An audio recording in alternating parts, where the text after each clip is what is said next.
ঘোষণা করে দিয়েছে, লা তাকনাতু মির রাহমাতিল্লাহ। বান্দা রে, আমার রহমত থাকিয়া তুই বঞ্চিত হইস না। আমার দরবার থাকিয়া তুই নিরাশ হইস না। আমার রহমত থাকিয়া তুই বঞ্চিত হইস না। গুনাহ করছ, অন্যায় করছ, জুলুম করছ, তুই যদি বুঝতে পারস আমার কাছে তওবা কর। চিৎকার দিয়া বলেন সুবহানাল্লাহ। আমার কাছে তওবা কর রে বান্দা। তুই যদি তওবা করস, আল্লাহ পাক রব্বুল আলামিন ঘোষণা করে দিয়েছেন, আমার কোনো বান্দা, আমার কোনো বান্দি যদি আমার কাছে তওবা করে, সে ভুল করছে, অন্যায় করছে, গুনাহ করছে, জুলুম করছে, আর আমার বান্দা যদি এই ভুলটা বুঝতে পারি, আমি আল্লাহর কাছে তওবা করে, আমি আমার ওই বান্দাটারে বড় বেশি পছন্দ করি, বেশি ভালোবাসি। চিৎকার দিয়া বলেন সুবহানাল্লাহ। আমার আল্লাহ পাক রব্বুল আলামিন ডাক দিয়া বলছেন, বান্দা রে, ভুল করছ, অন্যায় করছ, তার তুই যদি বুঝতে পারছ, তাহলে সাথে সাথে তুই তওবা কর। এমন তওবা করবে রে, যেই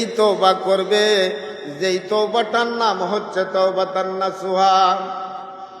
তওবাতান নাসুহা, এমন তওবা করবে যেই তওবা করলে আর কোনো দিন অন্যায় করবে না।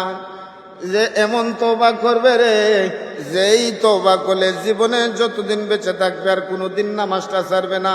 এমন তওবা করবে রে, জীবনে যতদিন বেঁচে থাকবে আর কোনোদিন রমজান মাস পাইলে রমজানের রোজাটা ছাড়বে না। এমন তওবা করবে রে, জীবনে যতদিন বেঁচে থাকবে আর কোনোদিন অন্যায় করবে না। এমন তওবা করবে রে, জীবনে যতদিন বেঁচে থাকবে রে আর কোনোদিন চুরি, ডাকাতি, বদমাশি, জিনা করবে না। এমন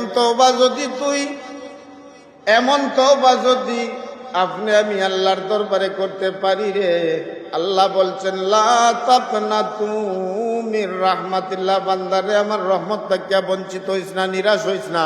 তুই গুনাহ করছ, তওবা কর, তওবাতান নাসুহা পাঠ কর। খাঁটি তওবা যদি তুই করস রে বান্দা, আমি তোরে পছন্দ করমু।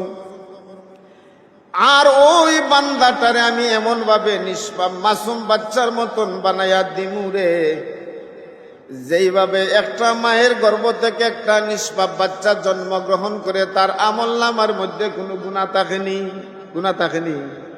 তার আমলনামার মধ্যে কোনো গুনাহ থাকে না।